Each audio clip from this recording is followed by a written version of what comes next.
دەمانگدا نزیکەی 3 میلیۆن گەشتیار سەردانی مێردینیان کردووە.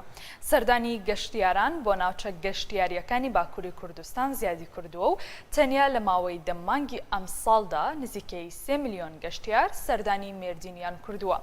مستەفا یامان پارێزگار و بریکاری سەرۆکی گەورە شارەوانی مێردین ڕایگەیاند لە سەرەتای ئەم ساڵەوە نزیکەی 3 میلیۆن گەشتیار سەردانی مێردینیان کردووە. یامان ئاماژەی بەوەدا لە ڕۆژانی کۆتایی هەفتە لە سەرجەم هۆتێل و مۆتێلەکاندا شوێنی چۆڵ نامێنێت و جممەیان دێت لە گەشتیار. بریکاری سەرۆکی گەورە شارەوانی مێردین دەڵێ ئەو گەشتیارانەی بە مەبەستی مانەوەڕوو لەم شارە دەکەن تا ئێستا ژمارەیان لە 400,000 زیاتر بووە و چوون و هاتنی ڕۆژانەی گەشتیارانیش زیاتر لە 2 میلیۆن گەشتیار بووە و کۆی گشتی گەشتیارانی ڕۆژانە و ئەوانش کە بە شەو دەمێننەوە نزیکەی 3 میلیۆن گەشتیار بوو و لە دەمانگی ئەم ساڵدا.